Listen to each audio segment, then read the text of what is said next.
Hello aspirants to all of you, very warm welcome. मैं सभी का very good evening ji, Sukhwinder ji, Urmila ji. जल्दी से एक बार बताएंगे क्या मैं ऑडिबल हूँ और व्हाइट बोर्ड विजिबल है आप लोगों को?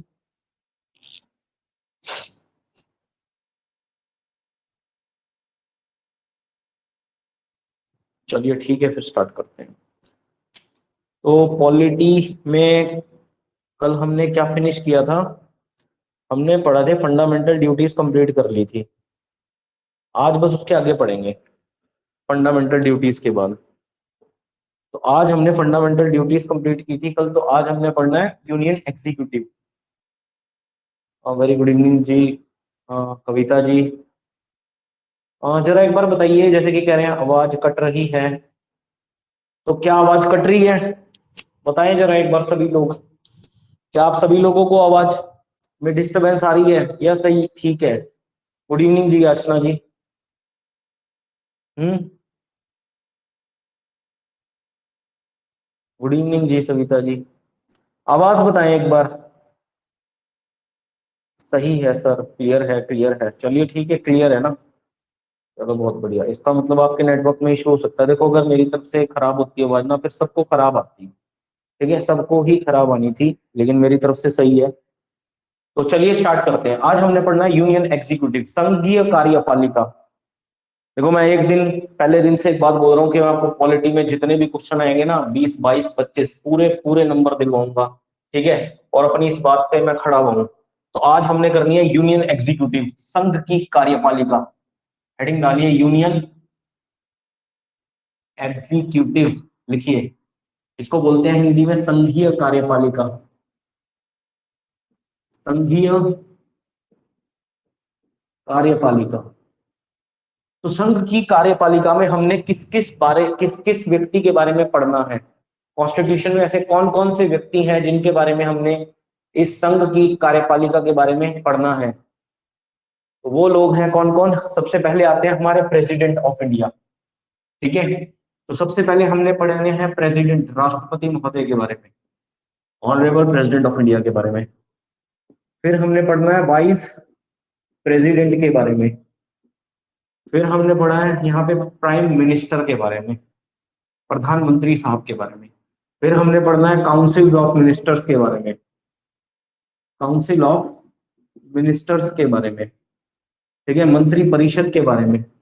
और फिर हमने पढ़ना है अटॉर्नी जनरल के बारे में, महाधिवक्ता जिनको आप कहते हैं, अटॉर्नी जनरल। तो ये लोग हैं जो कि संघ की कार्यपालिका में आते हैं। संघीय कार्यपालिका इन लोगों के पास होती है। तो इन्हीं के बारे में अब हमने पढ़ना है आज से। ठीक है, तो सबसे पहला टॉपिक, हेडिंग डालिए संघीय कार्यपालिका में जो हम पढ़ने वाले हैं वो है प्रेसिडेंट ऑफ इंडिया। सबसे पहले हम पढ़ेंगे संघीय कार्यपालिका में किसके बारे में? प्रेसिडेंट ऑफ इंडिया के बारे में, भारत के राष्ट्रपति साहब के बारे में। ठीक है, फर्दर हमारे टॉपिक्स यही रहेंगे, प्रेसिडेंट, फिर वाइस प्रेसिडेंट, फिर prime minister, council of minister एक साथ आएगा, और फिर आएंगे अटॉर्नी जनरल साहब।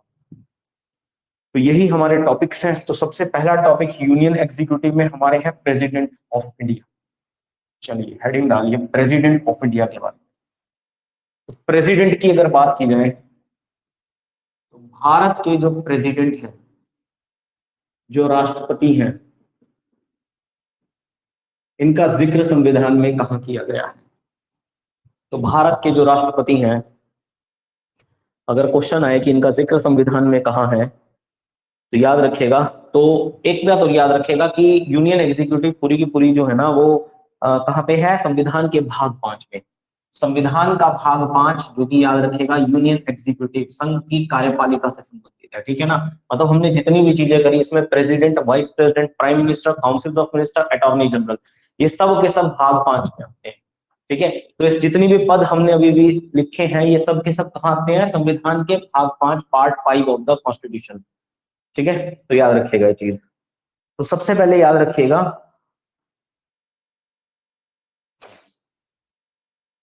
तो देखिए याद रखिएगा कि भारत में भारतीय लोकतंत्र के 3 स्तंभ होते हैं। भारतीय लोकतंत्र के कितने स्तंभ होते हैं? सबसे पहले याद रखिएगा, भारतीय लोकतंत्र के 3 स्तंभ होते हैं। चौथा स्तंभ भी माना जाता है मीडिया को, उसके बारे में बात करेंगे। ठीक है, वैसे मीडिया के बारे में आज की डेट में तो कुछ खास है नहीं, मीडिया जो दिखाना चाहिए वो तो दिखाती नहीं। ठीक है। तो भारतीय लोकतंत्र के 3 स्तंभ हैं, ठीक है ना, 3 पिलर्स हैं देयर ऑफ इंडियन डेमोक्रेसी, ठीक है ना, there are 3 pillars of Indian democracy. तो भारतीय लोकतंत्र के टोटल कितने 3 स्तंभ है, कौन कौन से? एक है कार्यपालिका, विधायिका और न्यायपालिका। तो कौन कौन से हैं? कार्यपालिका, विधायिका और तीसरी है न्यायपालिका, जुडिशरी, न्यायपालिका। तो वैसे तो जो संविधान में लोकतंत्र के स्तंभ बताए गए हैं, कितने स्तंभ बताए गए हैं? 3 स्तंभ, 3 स्तंभ बताए गए हैं, कौन कौन से? कार्यपालिका, विधायिका और न्यायपालिका। इसके अलावा चौथा स्तंभ संविधान में तो नहीं बताया गया, लेकिन चौथा स्तंभ, फोर्थ पिलर, डेमोक्रेसी का फोर्थ पिलर जो है वो माना जाता है किसको? मीडिया को। मीडिया जो है आपकी न्यूज चैनल्स जो है, तो मीडिया को याद रखिएगा, माना जाता है लोकतंत्र का चौथा स्तंभ। क्योंकि मीडिया ही एक ऐसी, एकमात्र ऐसी जगह है जो कि सरकार की थोड़ी आलोचना करके सरकार से अच्छे काम करवा सकती है। अगर सरकार का कोई ऐसा फरमान है जो कि संवैधानिक तौर पर या लोगों को अच्छा नहीं लग रहा है, तो वो सरकार की आलोचना करे उस मुद्दे पर, और उससे, उसके जरिए ही, सरकार की आलोचना करके सरकार से कुछ अच्छे काम करवाई जा सकते हैं मीडिया के जरिए ही। तो मीडिया को संविधान का, लोकतंत्र का चौथा स्तंभ माना गया है, याद माना गया है, इसको है नहीं है, ठीक है, माना गया है ऐसा कि चौथा स्तंभ है, ठीक है। तो संविधान में तो 3 स्तंभ, 3 पिलर्स ही बताए गए हैं, कार्यपालिका, विधायिका और न्यायपालिका, जिसमें हम आज किसके बारे में पढ़ने वाले हैं? तो कार्यपालिका के बारे में। तो भारत के राष्ट्रपति की बात हो रही है, तो भारत के राष्ट्रपति का जिक्र आर्टिकल 52 में किया गया, याद रखिएगा। तो भारत के राष्ट्रपति का जिक्र जो है वो आर्टिकल 52, तो सबसे पहले आता है आर्टिकल 52, अनुच्छेद 52। तो आर्टिकल 52 में क्या बताया गया कि there shall be a president of India. Bharat में क्या बताया गया आर्टिकल 52 में? भारत में संघीय कार्यपालिका का जो प्रधान है वो राष्ट्रपति है। क्या बताया गया है कि भारत में संघीय मतलब केंद्र की, संघ की संघीय कार्यपालिका का प्रधान, कार्यपालिका का प्रधान राष्ट्रपति है। तो आर्टिकल 52 में कहा गया है कि भारत में संघ की कार्यपालिका यानी कि यूनियन एग्जीक्यूटिव का जो हेड है, अगर क्वेश्चन है who is the union executive, head of the union executive, अगर क्वेश्चन आता है who is the head of union executive, संघीय कार्यपालिका हेड या प्रधान कौन है, तो याद रखेगा वो है देश के राष्ट्रपति महोदय। कौन है? देश के राष्ट्रपति महोदय, याद रखेगा। तो आर्टिकल 52 में सिंपल सी बात बताई है कि भारत के लिए एक राष्ट्रपति होना चाहिए। क्या होना चाहिए? जो कि कौन होगा? संघीय कार्यपालिका प्रमुख या प्रधान होगा, ठीक है ना। और आर्टिकल 52 में ही कहा गया है कि president of India is the first citizen of India, कि राष्ट्रपति भारत के प्रथम नागरिक होते हैं। इसी आर्टिकल में कहा गया है कि राष्ट्रपति भारत के प्रथम नागरिक होते हैं, he is the first citizen of India, प्रथम नागरिक होते हैं। तो राष्ट्रपति जो होते हैं वो भारत के प्रथम नागरिक होते हैं, he is the first citizen of India. अब याद रखिएगा, ये तो बता दिया कि भारतीय संघीय कार्यपालिका के प्रधान है। अब कैसे प्रधान है? तो याद रखिएगा वो केवल नाम मात्र, नॉमिनल है। कैसे प्रधान है? नॉमिनल, याद रखिएगा। कैसे प्रधान है? तो संघीय जो कार्यपालिका के कैसे प्रधान है राष्ट्रपति, तो याद रखिएगा नॉमिनल है, ठीक है ना, नाम मात्र प्रमुख। नाम मात्र मतलब काम का कुछ नहीं है उनके, ठीक है ना, सिर्फ नाम के प्रमुख है वो, ठीक है ना, नाम के प्रमुख। या फिर आप कह सकते हैं कॉन्स्टिट्यूशनल हेड, संवैधानिक प्रमुख है। क्या है? कॉन्स्टिट्यूशनल हेड, कॉन्स्टिट्यूशनल हेड, संवैधानिक प्रमुख है, संवैधानिक प्रमुख है। तो याद रखेगा कि जो हमारे राष्ट्रपति हैं वो नाम मात्र के या फिर संवैधानिक प्रमुख हैं, नाम मात्र के संवैधानिक प्रमुख हैं, याद रखेगा। और अगर मैं बात करूं रियल हेड, वास्तविक प्रमुख कौन है देश का, तो रियल हेड होते हैं हमेशा प्राइम मिनिस्टर भारत के।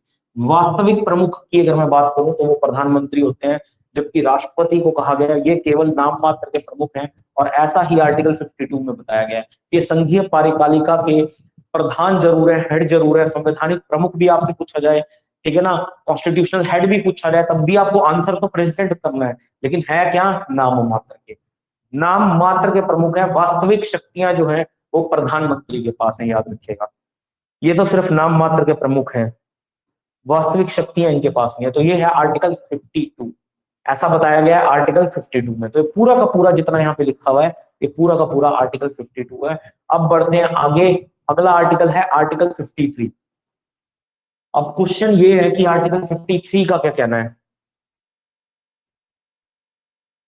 तो आर्टिकल 53 सब क्लॉज 1 में कहा क्या गया है कहा क्या है कि संघ की सभी कार्यपालिका शक्तियां,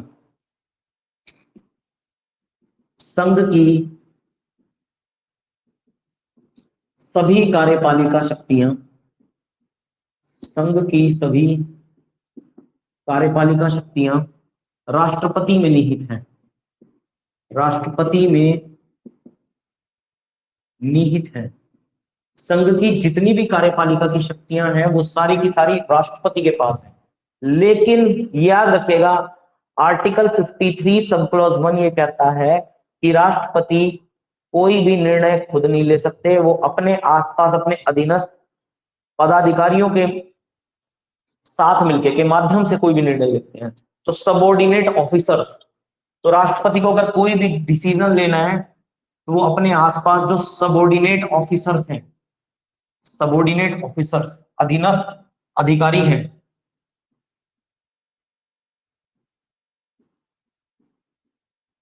उनके माध्यम से ही, अधीनस्थ अधिकारियों के माध्यम से ही कोई डिसीजन ले सकते हैं, याद रखिएगा। तो उनके माध्यम से ही कोई डिसीजन ले सकते हैं। आर्टिकल 53 सब क्लॉज 1 देखो ये बात तो लिखी है इसमें कि संघ की सभी कार्यपालिका शक्तियां, क्वेश्चन भी आ जाएगा अगर आपके पास कि संघ की कार्यपालिका शक्तियां किसमें निहित है, तो आंसर क्या है आपका राष्ट्रपति, कभी भी प्रधानमंत्री टिक मत करना, ठीक है। लेकिन याद रखिएगा जो शक्तियां हैं इसमें भी ये बताया गया कि कोई भी कार्यपालिका की शक्ति अगर उनके पास है तो वो किसके माध्यम से होगी, अधीनस्थ अधिकारियों के माध्यम से। अब आप कहेंगे सर ये अधीनस्थ अधिकारी कौन है, तो भाई मैं आपको बता देता हूं ये अधीनस्थ अधिकारी और कोई नहीं मंत्री परिषद है। कौन है ये अधीनस्थ अधिकारी, तो ये अधीनस्थ अधिकारी और कोई नहीं है, ये है आपकी मंत्री परिषद, याद रखिएगा। कौन है, मंत्री परिषद। और मंत्री परिषद का अध्यक्ष कौन होता है, प्राइम मिनिस्टर। वही सिंपल सी बात समझ लो। तो अधीनस्थ अधिकारी और कोई नहीं है, ये मंत्री परिषद है। और मंत्री परिषद का जो हेड होता है वो ऑलवेज कौन होता है, it always be the prime minister of India, तो वो प्रधानमंत्री होते हैं। मतलब सिंपल सी बात है भाई, आर्टिकल 53 सब क्लॉज 1 ये कहता है कि राष्ट्रपति में सारी की सारी कार्यपालिका शक्तियां तो जरूर है, लेकिन वो सारे अपने निर्णय अधीनस्थ अधिकारी के माध्यम से लेते हैं। और अधीनस्थ अधिकारी कौन है, मंत्री परिषद, और इसका हेड कौन होता है, प्रधानमंत्री। मतलब वो सब कुछ जो भी करते हैं वो प्रधानमंत्री के कहने पर ही करते हैं। बस आप सिंपल सी एक बात याद रखें, ठीक है। तो उनके पास शक्ति जरूर है लेकिन करेंगे वही जो कि कौन कहेंगे, राष्ट्रपति साहब करेंगे, ठीक है ना। तो राष्ट्रपति का पद याद रखेगा सर्वोच्च पद है देश का। एक बात और याद रखेगा, राष्ट्रपति का पद सर्वोच्च पद है देश का।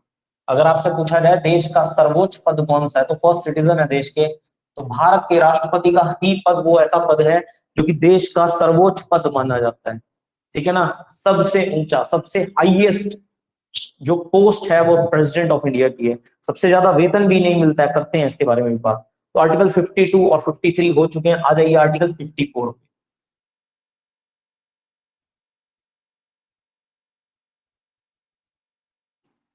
नेक्स्ट है आर्टिकल 54। तो आर्टिकल 54 में बताई गई है राष्ट्रपति के निर्वाचन, इलेक्टोरल कॉलेज, निर्वाचक मंडल बताया गया है। तो राष्ट्रपति का निर्वाचक मंडल, electoral college of president of India, क्या बताया गया इसमें, राष्ट्रपति का इलेक्टोरल कॉलेज। देखो आपको पता है कि राष्ट्रपति सीधा जनता के द्वारा तो चुने नहीं जाते, जैसे कि एमपी के एमएलए के इलेक्शन होते हैं देश में और वो दोनों ही सीधा सीधा राष्ट्रपति के द्वारा चुने जाते हैं। लेकिन हमारे जो राष्ट्रपति होते हैं वो जो है वो जनता के द्वारा ना चुन करके बल्कि उनका एक निर्वाचक मंडल बनाया गया है, ठीक है ना। अब को आर्टिकल 54 में राष्ट्रपति के निर्वाचक मंडल की बात की गई। अब कौन कौन लोग हैं क्योंकि राष्ट्रपति के निर्वाचक मंडल में, मतलब कौन कौन लोग हैं जो राष्ट्रपति के इलेक्शन में वोट डाल सकते हैं, तो याद रखिएगा सबसे पहले आते हैं संसद के सदस्य। संसद के सदस्य होते हैं यानी कि लोकसभा और राज्यसभा के सारे सदस्य आ जाएंगे, कौन से, निर्वाचित, इलेक्टेड मेंबर्स। लोकसभा और राज्यसभा के निर्वाचित सदस्य सबसे पहले। तो लोकसभा और राज्यसभा के इलेक्टेड मेंबर्स, आपको पता है राज्यसभा में 12 नॉमिनेटेड मेंबर्स होते हैं, लोकसभा में भी होते हैं 2 एंग्लो इंडियन से, लेकिन उनको काउंट नहीं किया गया है। सिर्फ और सिर्फ इलेक्टेड मेंबर्स को काउंट किया गया है जो कि इलेक्शन लड़के जीत करके आए हैं, सिर्फ वही वोट डाल सकते हैं लोकसभा से भी और राज्यसभा से भी। तो इलेक्टेड मेंबर्स, ठीक है, निर्वाचित सदस्य वोट डाल सकते हैं। इसके अलावा अगर मैं बात करूं तो जितनी भी राज्य की विधानसभाएं हैं, तो राज्यों की विधानसभाओं के सदस्य, राज्यों की विधान सभाओं के सदस्य, राज्यों की विधानसभाओं के सदस्य, कैसे सदस्य, तो यहाँ भी निर्वाचित सदस्य आ जाएंगे।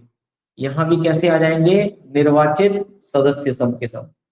तो यहां पर भी याद रखेगा निर्वाचित सदस्य आ जाएंगे, राज्यों की विधानसभाओं के निर्वाचित सदस्य आ जाएंगे। याद रखेगा आर्टिकल 54 में जो बताए गए हैं, निर्वाचित सदस्य राज्य की विधानसभाओं के, ठीक है, ये बताया गया है आर्टिकल 54 में।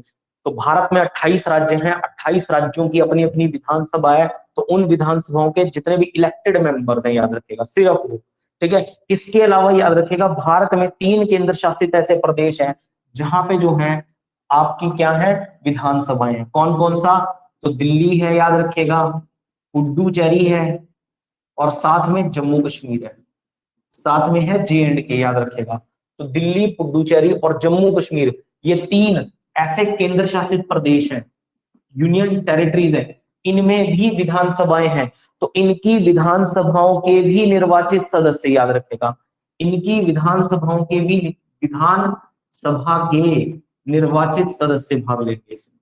इनकी भी विधानसभा के निर्वाचित सदस्य, याद रखेगा, राष्ट्रपति के इलेक्शन में भाग लेंगे। अब एक क्वेश्चन और आप याद रखेगा कि दिल्ली और पुडुचेरी, दिल्ली और जो पुडुचेरी है, याद रखेगा, इसकी यूनियन टेरिटरीज के केंद्र शासित प्रदेशों के निर्वाचित सदस्य जो हैं वो राष्ट्रपति के इलेक्शन में भाग लेंगे, निर्वाचक मंडल में शामिल किया गया है। ये बात कब की गई थी, तो ये बात जोड़ी गई है संविधान में 70th constitutional amendment act of 1991 में, 70वें संवैधानिक संशोधन 1991 में, याद रखेगा, ये चीज जोड़ी गई है कि दिल्ली और पुडुचेरी के विधानसभाओं के निर्वाचित सदस्य जो हैं वो राष्ट्रपति के इलेक्शन में भाग लेंगे, याद रखेगा। समझ गए बात को। आप कहेंगे सर जम्मू कश्मीर के, भाई जम्मू कश्मीर की भी बात नहीं हुई ढंग से, जम्मू कश्मीर के विधानसभा के निर्वाचित सदस्य लेंगे, लेकिन आपको पता है जम्मू कश्मीर में हाल ही में इसी साल जो है इलेक्शन हुए हैं और वहां पे इसी साल सरकार चुन करके आई है। तो अभी जो लास्ट इलेक्शन हुए थे तब तक तो जम्मू कश्मीर में कोई सरकार ही नहीं थी, जहां उन यूनियन टेरिटरी बनने के बाद तो वहां की विधानसभाओं के सदस्यों ने अभी तक तो भाग लिया नहीं है, जब लेंगे तो करेंगे हम बात। तो याद रखेगा कि दिल्ली और पुडुचेरी के जो सदस्य हैं वो 70th constitutional amendment act of 1991 के तहत उनको अधिकार दिया गया है कि वो राष्ट्रपति के निर्वाचक मंडल में शामिल होंगे और उनके भी विधानसभा के निर्वाचित सदस्य राष्ट्रपति के इलेक्शन में वोट डालेंगे, याद रखेगा, वोट डालेंगे, ठीक है, ये याद रखेगा। तो सीधा सीधा यहां से अगर मैं शॉर्ट में बात करूं तो कौन कौन लोग वोट डाल सकते हैं, कौन कौन लोग निर्वाचक मंडल में राष्ट्रपति के शामिल हैं, तो सीधी सीधी में अगर मैं बात करूं तो एमपीज और एमएलए, ठीक है ना, जितने भी एमपीज और एमएलए हैं। लेकिन एक ही चीज है कि ये इलेक्टेड होने चाहिए, क्या होने चाहिए, इलेक्टेड या निर्वाचित होने चाहिए। ये नॉमिनेटेड होके तो लड़ नहीं सकते, ये वोट नहीं डाल सकते, ठीक है ना। तो ये क्या होने चाहिए, निर्वाचित होने चाहिए, इलेक्टेड होके। अब क्वेश्चन है कौन लोग वोट नहीं डाल सकते, किन लोगों को अधिकार नहीं है या किन लोगों को शामिल नहीं किया गया, क्योंकि एक्चुअल में क्वेश्चन यही पूछा जाता है कि बताइए निम्न में से कौन लोग ऐसे हैं जो राष्ट्रपति के इलेक्शन में भाग नहीं ले सकते। तो मैं बात करता हूं कौन लोग नहीं ले सकते। एक तो याद रखेगा लोकसभा, राज्यसभा, विधानसभाओं के मनोनीत सदस्य, तो जितने भी नॉमिनेटेड मेंबर्स हैं, तो एक तो बात याद रखेगा मनोनीत सदस्य भाग नहीं ले सकते, मनोनीत सदस्य भाग नहीं लेंगे।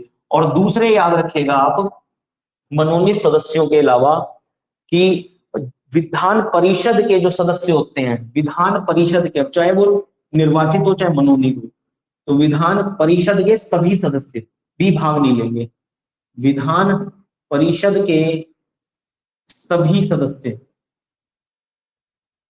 भाग नहीं लेंगे। तो ये वो लोग हैं जो राष्ट्रपति के इलेक्शन में या निर्वाचक मंडल में जिनको शामिल नहीं किया गया, मैं क्रॉस लगा देता हूं इसके आगे, ठीक है ना।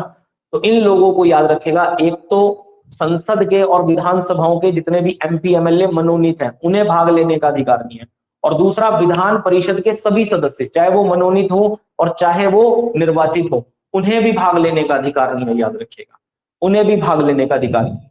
तो यही लोग हैं एमपी और एमएलए, बस कैसे, इलेक्टेड होने चाहिए, निर्वाचित होने चाहिए।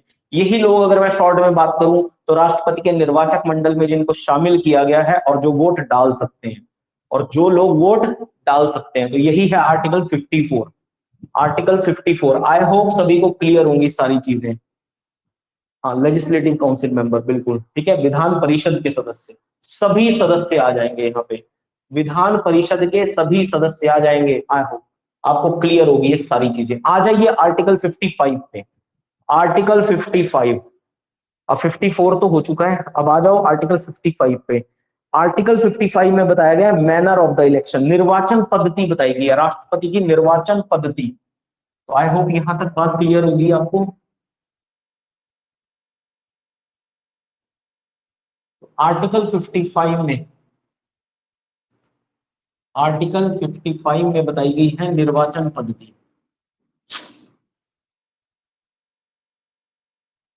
आर्टिकल 55 में बताई गई है निर्वाचन पद्धति, ठीक है ना। इलेक्टोरल का प्रोसेस कैसा होगा, ठीक है ना, निर्वाचन पद्धति कैसी है, मैनर ऑफ द इलेक्शन, या आप क्या कह सकते हैं, manner of the election. Article 55 में बताया मैनर ऑफ द इलेक्शन। तो इसमें बताई गई है निर्वाचन पद्धति कैसी होगी। तो मैं बताता हूं, निर्वाचन जो होता है वो कैसा होता है, इनडायरेक्ट। निर्वाचन कैसा होता है, अप्रत्यक्ष होता है। भाई प्रत्यक्ष वो होता है जो जनता के द्वारा होता है, लेकिन इनका निर्वाचन इलेक्शन कैसा होता है, इनडायरेक्ट, या आप हिंदी में लिख सकते हैं अप्रत्यक्ष चुनाव होता है। राष्ट्रपति कैसे चुने जाते हैं, अप्रत्यक्ष चुने जाते हैं। जनता के द्वारा जो नहीं चुना जाता उसको कहा जाता है अप्रत्यक्ष। जो जनता के द्वारा चुना जाए डायरेक्टली उसको कहते हैं प्रत्यक्ष रूप से चुना गया है, उसको क्या कहा जाता है, वो प्रत्यक्ष रूप से चुना गया है। जबकि राष्ट्रपति कैसे होते हैं, इनडायरेक्ट। कभी आपने डाल दिया राष्ट्रपति के इलेक्शन में वोट, नहीं। आपको अगर राष्ट्रपति के इलेक्शन में वोट डालने हैं तो पहले आपको एमपी या एमएलए बनना पड़ेगा, तभी आपको ये सौभाग्य प्राप्त हो सकता है कि आप राष्ट्रपति के इलेक्शन में क्या करें, तो वोट डाल लें। तो सिर्फ तभी आपको ये सौभाग्य प्राप्त होगा। तो इनडायरेक्टली बताया गया है यहाँ पे। इसके अलावा याद रखिएगा यहाँ पे बताया गया जो मतदान है वो कैसी होगी, सीक्रेट वोटिंग होगी। मतदान कैसा होगा, तो सीक्रेट वोटिंग होगी। सीक्रेट वोटिंग, गुप्त मतदान, गुप्त मतदान होगा, याद रखिएगा, गुप्त मतदान। किसी को किसी का मतदान पता नहीं लग सकता। अगर पूछा जाए पद्धति कैसी है, पद्धति पूछा जाए कि कैसी है राष्ट्रपति के निर्वाचन की, निर्वाचन कैसा होगा, इनडायरेक्ट होगा। मतदान कैसा होगा, सीक्रेट वोटिंग होगी। और अगर पद्धति, मैनर, निर्वाचन पद्धति पूछा जाए तो याद रखेगा अनुपातिक प्रतिनिधित्व पद्धति के अनुसार, अनुपातिक प्रतिनिधित्व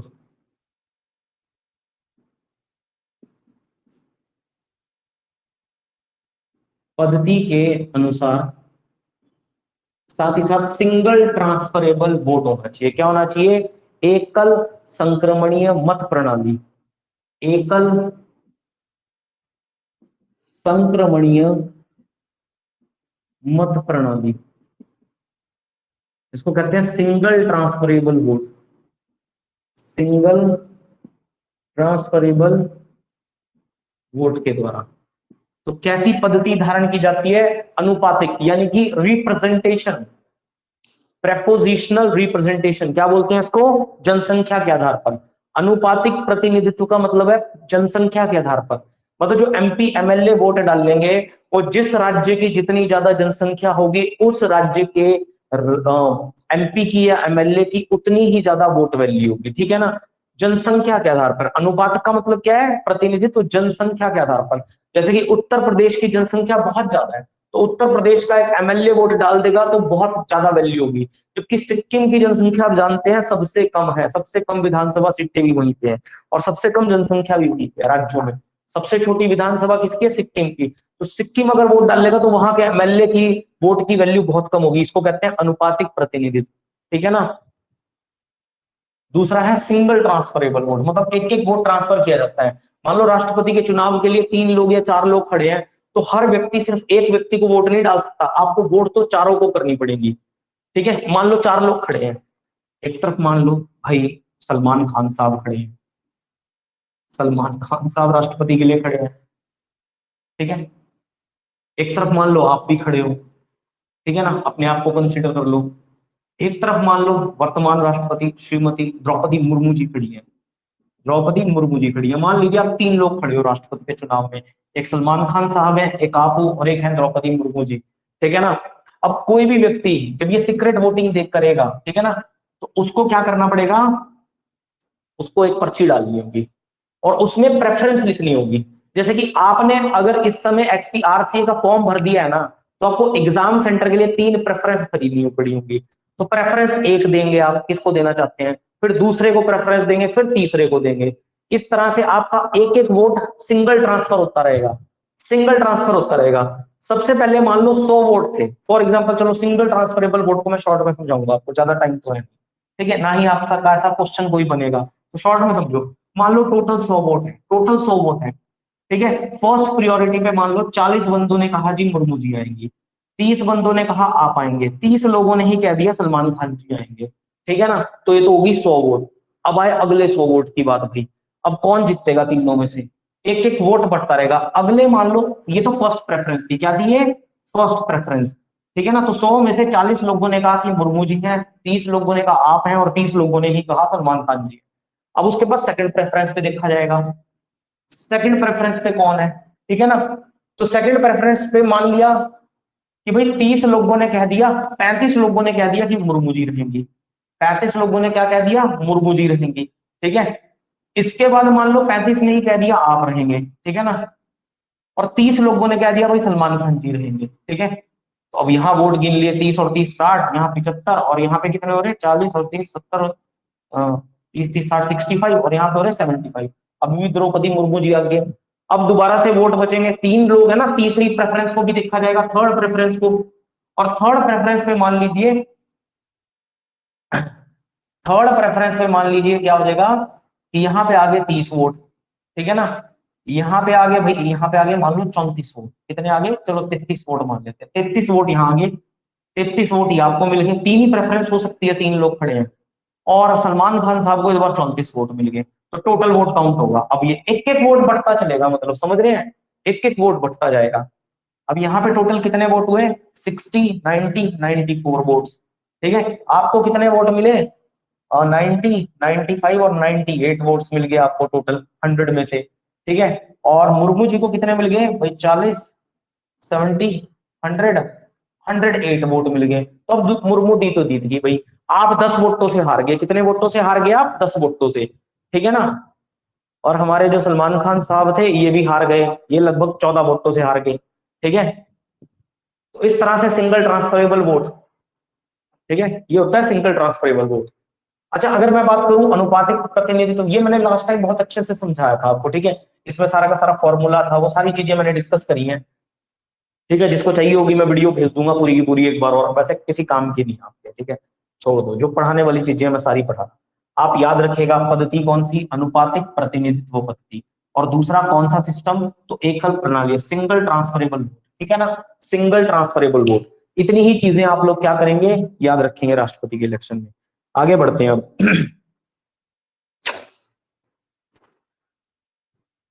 तो ये है आर्टिकल 55। इसके बाद आ जाइए आर्टिकल 56 पे। आर्टिकल 56,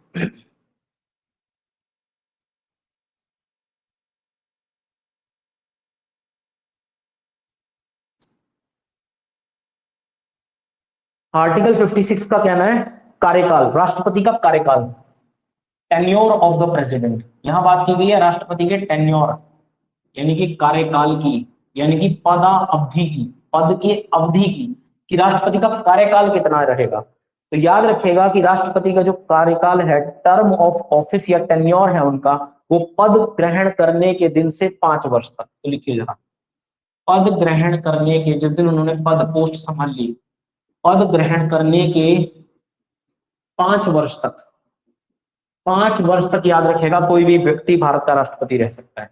जिस दिन उन्होंने ऑफिस होल्ड किया, इलेक्शन लड़ने के बाद शपथ ली, और शपथ लेने के बाद ऑफिस होल्ड करेंगे जिस दिन, उस दिन से लेके अगले 5 वर्ष तक याद रखेगा, उस दिन से लेकर के 5 वर्ष तक वो भारत के राष्ट्रपति बने रहेंगे, ठीक है ना। उसके बाद 5 वर्ष कंप्लीट होने के बाद ही इनके त्याग पत्र की बात की गई है। आर्टिकल 56 में ही 5 वर्ष पूरे होने के बाद बताया गया है इनका त्याग पत्र। तो अपना त्याग पत्र किसको देते हैं, तो आपको पता है कि राष्ट्रपति अपना त्याग पत्र उपराष्ट्रपति को सौंपते हैं, किसको सौंपते हैं? अपना 5 वर्ष पूरे होने के बाद।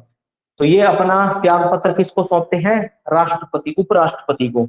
और उपराष्ट्रपति इसकी जो सूचना है वो सबसे पहले किसको देंगे? तो उपराष्ट्रपति इस बात की सूचना जिस दिन उनके हाथ में इनका भाई त्याग पत्र आएगा, उस दिन उपराष्ट्रपति सबसे पहले सूचना किसको देंगे? अब आप कहोगे सर प्रधानमंत्री को, बिल्कुल नहीं। किसको देंगे? स्पीकर ऑफ लोकसभा को, याद रखिएगा, लोकसभा अध्यक्ष को वो ये सूचना देंगे। तो सबसे पहले वो ये सूचना देंगे किसको? लोकसभा अध्यक्ष को।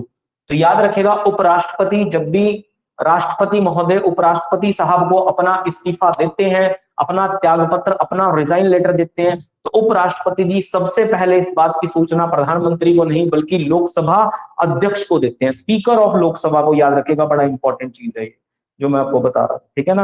अब क्वेश्चन है, क्या 5 वर्ष के पश्चात भी कोई राष्ट्रपति अपने पद पर रह सकते हैं? क्या ऐसा भी कोई प्रोसीजर है?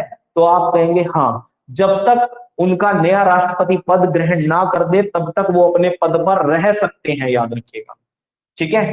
तो चीज याद रखिएगा कि क्या 5 वर्ष के पश्चात, क्वेश्चन है, क्या 5 वर्ष पश्चात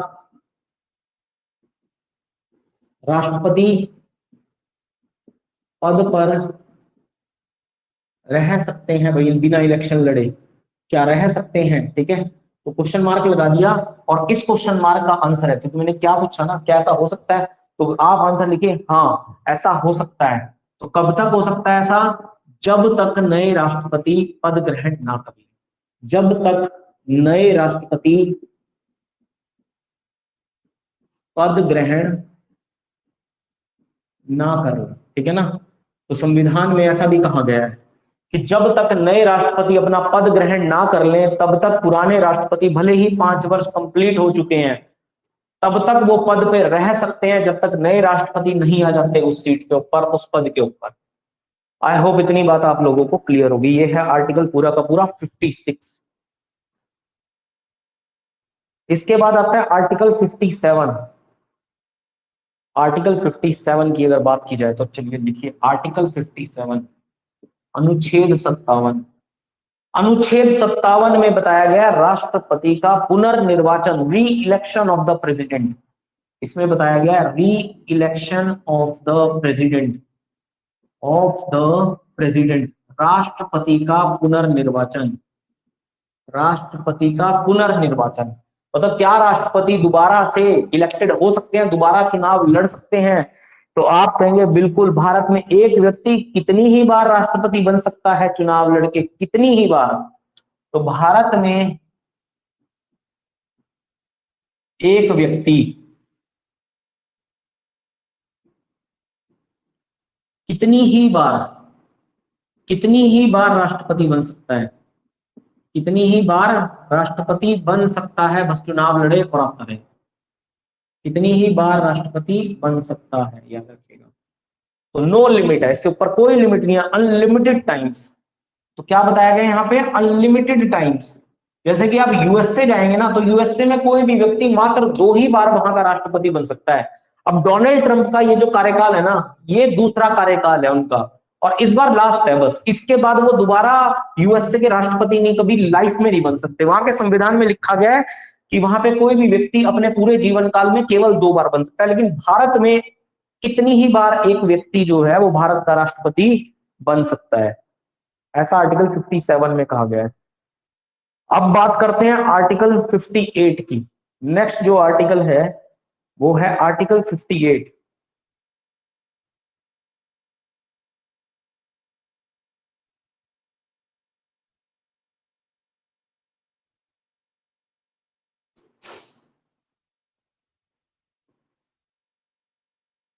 आर्टिकल 58 बड़ा इंटरेस्टिंग आर्टिकल है। इसमें बताया गया है क्वालिफिकेशन, भाई राष्ट्रपति बनने के लिए भी योग्यता बताई गई है। तो राष्ट्रपति बनने के लिए योग्यता है, qualification to become a president of India, राष्ट्रपति बनने के लिए योग्यता है, राष्ट्रपति बनने के लिए योग्यता है। तो qualification to become a president of India. अब आप कहेंगे वाह सर, हमने तो पहली बार देखा भाई राष्ट्रपति बनने के लिए भी क्या कोई योग्यता होती है। तो देखो, एजुकेशन क्वालिफिकेशन कुछ नहीं चाहिए होती, यहाँ पे तो क्वालिफिकेशन लिखा है ना, qualification to become a president of India, योग्यता लिखी है। तो क्या सच में कोई योग्यता है? नहीं। क्वालिफिकेशन एजुकेशनल कुछ नहीं है, लेकिन हालांकि इस सीट पर जितने भी बंदे आते हैं सारे वेल एजुकेटेड होते हैं, वो बात अलग है, ठीक है। लेकिन एज इट इज संविधान में कोई भी क्वालिफिकेशन नहीं लिखी है। तो आर्टिकल 58 में बहुत सारी चीजें बताई गई हैं, किसी एक चीज की बात नहीं की गई है, कई सारी चीजें बताई गई है। जैसे बताया गया है कि वह व्यक्ति भारत का नागरिक होना चाहिए, वह व्यक्ति भारत का नागरिक होना चाहिए। A person should be the citizen of India, वह व्यक्ति भारत का नागरिक होना चाहिए, नागरिक होना चाहिए। अब क्वेश्चन है, एक बार क्वेश्चन आया, ये भी एक स्टेटमेंट आई थी, क्या व्यक्ति को राष्ट्रपति के बनने के लिए क्या जन्म से भारत का नागरिक होना चाहिए? तो आप कहेंगे नहीं, जन्म से नहीं होना चाहिए। मतलब जन्म से हो तब भी अच्छा है, ना हो तब भी कोई दिक्कत नहीं है, बस भारत का जिस समय वो इलेक्शन लड़ रहा है उस समय वो भारत के नागरिक होनी चाहिए। भारत की नागरिकता तो कई तरीके से मिल सकती है, मैंने अभी अभी भी आपको बताया थोड़ी देर पहले भारत की नागरिकता के बारे में। जब हमने टॉपिक स्टार्ट किया था कॉन्स्टिट्यूशन, फर्स्ट सेकंड टॉपिक ही हमने नागरिकता पढ़ा था, और मैंने बहुत अच्छे से पढ़ाया था किस तरह से भारत की नागरिकता अर्जित की जा सकती है, ठीक है। तो वहां देख लेना। तो कोई भी व्यक्ति जरूरी नहीं है कि जन्म से ही भारत का नागरिक हो, कोई विदेशी हो बाद में भारत की नागरिकता ग्रहण कर लियो तो वो भी भारत के राष्ट्रपति का चुनाव लड़ सकता है। तो जन्म से भारत का नागरिक होना चाहिए, ऐसी कोई कंपल्शन, कोई बाध्यता नहीं है यार। तो बस जब वो इलेक्शन लड़ रहा है उस समय पे वो भारत का नागरिक होना चाहिए। दूसरी बात याद रखिएगा, न्यूनतम उम्र, he should be the must be the completed the age of 35 years, 35 वर्ष की आयु पूरी कर चुका हूं, 35 वर्ष की आयु पूरी कर चुका हूं।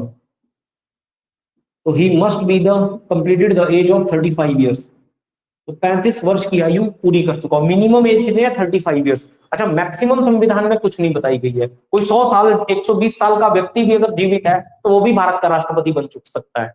तो मैक्सिमम एज कोई लिमिट नहीं है, न्यूनतम मिनिमम बताई गई है। इसके अलावा याद रखेगा, लोकसभा में चुने जाने की योग्यता रखता हो। भाई लोकसभा में चुनाव नहीं होना चाहिए, लेकिन बताया गया कि लोकसभा में चुने जाने की योग्यता रखता हूं, लोकसभा में चुने जाने की योग्यता रखता हूं। वहां का सदस्य होना जरूरी नहीं है लोकसभा का, सिर्फ लोकसभा में चुने जाने की योग्यता होनी चाहिए उस व्यक्ति के पास। लोकसभा में चुने जाने की केवल योग्यता है तो वो व्यक्ति भारत का राष्ट्रपति बन सकता है। इसके अलावा याद रखेगा, वो व्यक्ति लाभ के किसी पद पे नहीं होना चाहिए, ठीक है ना, लाभ के किसी पद पे नहीं होना चाहिए। He does not hold any office of profit, तो लाभ के पद पर नहीं होना चाहिए। इसका मतलब क्या है कि उसे कहीं से सैलरी नहीं मिल रही होनी चाहिए। मतलब देखो, अगर आप स्कूल में टीचर हो, आपको 15-20 हजार रुपए महीने के मिलते हैं, तो आप राष्ट्रपति का चुनाव नहीं लड़ सकते। आप राष्ट्रपति का चुनाव नहीं लड़ सकते क्योंकि आपका इनकम फिक्स है। अब सलमान खान चाहे ना तो वो राष्ट्रपति का चुनाव लड़ सकता है। क्यों? क्योंकि बेचारा गरीब आदमी है, साल में एक आधी पिक्चर मिल जाती है, 10-20-50 करोड़ रुपए कमा लेता है ना। तो वो चुन सकता है क्योंकि उसका कोई इंप्लॉयमेंट फिक्स नहीं है ना कि उसको हर महीने इतनी इनकम आनी ही आनी है। तो उसे कहीं से इस्तीफा देने की जरूरत नहीं है, वो चुनाव लड़ सकता है राष्ट्रपति का। लेकिन आपको या मुझे चुनाव लड़ना होगा और हमारी कहीं से फिक्स इनकम आ रही है 15-20 हजार रुपए भी, तो हमें पहले उस पोस्ट को छोड़ना होगा, उसके बाद हम राष्ट्रपति का चुनाव लड़ सकते हैं। तो लाभ के पद पर नहीं होना चाहिए, ठीक है। इसके अलावा याद रखेगा, he should not be proclaimed criminal, घोषित अपराधी नहीं होना चाहिए, घोषित अपराधी नहीं होना चाहिए। सब आर्टिकल 58 में बताए गए हैं, घोषित अपराधी नहीं होना चाहिए। मतलब केस चाहे 50 चल रहे हो, इस बात से कोई फर्क नहीं पड़ता, लेकिन किसी भी मामले में उसे सजा नहीं होनी चाहिए, किसी भी मामले में उसे सजा नहीं होनी चाहिए। तो घोषित अपराधी नहीं होना चाहिए। इसके अलावा याद रखेगा, दिवालिया नहीं होना चाहिए, he should not be insolvent, दिवालिया नहीं होना चाहिए, he should not be insolvent. मतलब देश का पैसा वैसा ना लेके भाग गया हो, जैसे कि विजय माल्या। अब विजय माल्या जैसा व्यक्ति भारत के राष्ट्रपति का चुनाव नहीं लड़ सकता क्योंकि वो देश का पैसा लेके भाग गया है भाई, ठीक है ना। तो दिवालिया नहीं होना चाहिए, देश को दिवालिया करके भाग गया विजय माल्या, तो ऐसा व्यक्ति नहीं होना चाहिए। इसके अलावा याद रखिएगा, he does not hold any government post, तो किसी सरकारी पद पर नहीं होना चाहिए, किसी सरकारी पद पर नहीं होना चाहिए, केंद्र या राज्य में किसी सरकारी पद पर नहीं होना चाहिए। मतलब एमपी एमएलए नहीं हो सकता वो, ना तो उसको एमपी होना चाहिए, ना एमएलए होना चाहिए, ना केंद्र सरकार में किसी मंत्री पद पर होना चाहिए, ठीक है। ना ही केंद्र सरकार पर किसी मंत्री पद पर होना चाहिए। लेकिन याद रखिएगा, अगर मान लो कोई व्यक्ति एमपी है या एमएलए है, अब कोई व्यक्ति कोई एमपी है या एमएलए है तो वो क्या राष्ट्रपति नहीं बन सकता? बन सकता है, बिल्कुल बन सकता है। लेकिन ये ध्यान रखना, उसे इस्तीफा देने की भी जरूरत नहीं है। वो याद रखिएगा क्या कर सकता है, वो राष्ट्रपति का चुनाव लड़ सकता है, शपथ ग्रहण कर सकता है, लेकिन जिस दिन से वो राष्ट्रपति का पद संभाल लेगा, उस दिन से उसकी वो जो सीट होगी एमपी एमएलए की, वो वेकेंट मान ली जाएगी, वो रिक्त मान ली जाएगी, याद रखिएगा।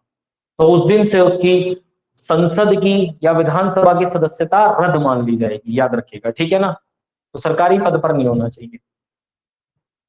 लेकिन एमपी एमएलए है तो कोई दिक्कत नहीं है, ठीक है। लेकिन याद रखिएगा, जिस दिन से वो पद ग्रहण करता है, उस दिन से उसकी, अगर वो एमपी एमएलए था पूर्व में या राज्य का राज्यपाल था किसी, तो उस दिन से, पद ग्रहण के दिन से, उसकी वो वाली सीट जो वो पहले थी एमपी एमएलए या गवर्नर की, राज्यपाल की, उस पद को रिक्त माना जाएगा, वेकेंट मान लिया जाएगा, जिस दिन से वो पद ग्रहण करेगा। तो ये है पूरा का पूरा क्या, आर्टिकल 58। ये है आर्टिकल 58। अब इसके बाद आता है आर्टिकल 59। आर्टिकल 59, आई होप ये क्लियर होंगी सारी चीजें आपको। आर्टिकल 59 में बताया गया है राष्ट्रपति का वेतन। आर्टिकल 59 में बताया गया है wages of president of India. Wages of president of India, तो राष्ट्रपति के वेतन के बारे में, वेतन और भत्तों के बारे में, कि राष्ट्रपति को उनके पद ग्रहण के समय कितना वेतन मिलता है, ये आर्टिकल 59 में बताया गया है। तो याद रखिएगा, राष्ट्रपति की जो सैलरी है, जो वेतन है, वो 5 लाख रुपए पर मंथ, 5 लाख रुपए प्रति महीना, याद रखेगा, उनका वेतन है। हालांकि ये 2018 तक तो 1.25 लाख रुपए था, लेकिन अप्रैल 2018 से इसको 5 लाख रुपए महीना कर दिया गया है। और याद रखेगा, भारत के राष्ट्रपति की सैलरी संचित निधि से जाती है। कहां से जाती है? भारत के राष्ट्रपति का वेतन संचित निधि से जाता है, और संचित निधि का जिक्र आर्टिकल 260 सब क्लॉज 1 में किया गया है, याद रखिएगा। तो राष्ट्रपति का वेतन कहां से जाता है? तो आप कहेंगे संचित निधि से जाता है।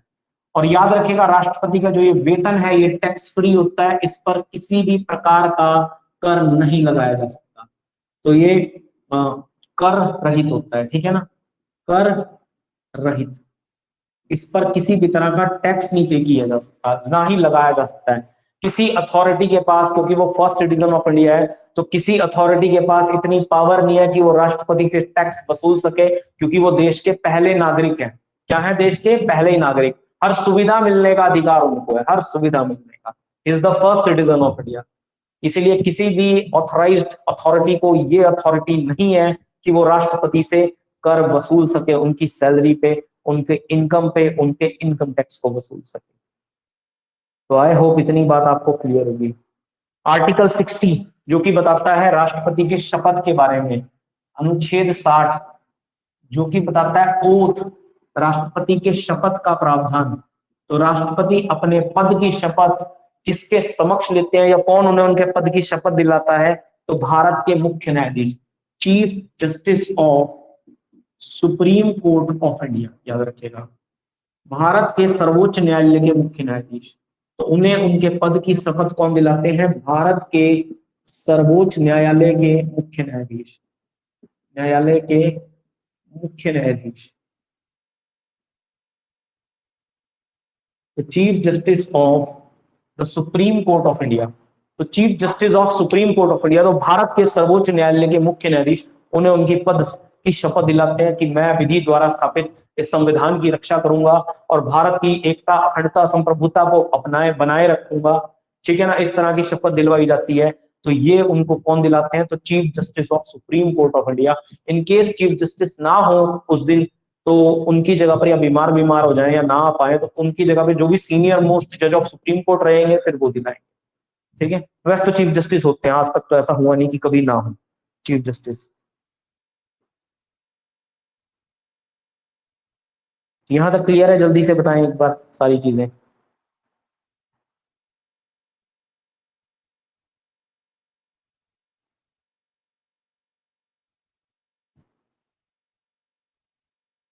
यहाँ तक क्लियर है? कोई डाउट है तो बता सकते हैं आर्टिकल 60 तक। अब ये टॉपिक आज तो नहीं होगा, अभी कम से कम 1-2 दिन और लगेंगे इसमें। कोई डाउट है तो बता सकते हैं यहाँ तक। भाई एक एक आर्टिकल पढ़ना है आपने बहुत अच्छे से, ठीक है? कुछ नहीं छोड़ना, कुछ छोड़ेंगे ही नहीं। जितने क्वेश्चन बन सकते हैं सब करेंगे, क्योंकि पॉलिटी का बहुत इंपॉर्टेंट रोल रहेगा। मैं आपको इतना बता दूं, एकमात्र पूरे टीजीटी कमीशन में एकमात्र ऐसा सब्जेक्ट इंडियन पॉलिटी है जो आपको पूरे पूरे मार्क्स दिलवा सकता है, इसके अलावा कोई नहीं दिलवा सकता, ठीक है ना? ज्योग्राफी में भी आप जितना मर्जी अच्छा पढ़ के चले जाएं, आपके 2, 3, 4, 5 नंबर कट ही जाएंगे। इकोनॉमिक्स में भी आपके 5, 7, 10 नंबर तक भी कट सकते हैं, 4-5 तो कट ही जाएंगे जितना मर्जी पढ़ के चले जाओ। हिस्ट्री में से भी 3-4 क्वेश्चन बड़े अच्छे आ जाते हैं, 5-6 क्वेश्चन, तो वहां पे भी मार्क्स कटते हैं। लेकिन ये एक ऐसा सब्जेक्ट है, अगर आप इसको अच्छे से पढ़ के जाओगे तो आपका एक भी नंबर नहीं कटेगा। तो इसी सब्जेक्ट पे पूरा का पूरा फोकस डाल, ठीक है? कोई डाउट नहीं है? चलो फिर आ जाओ नेक्स्ट क्लास में, ठीक है?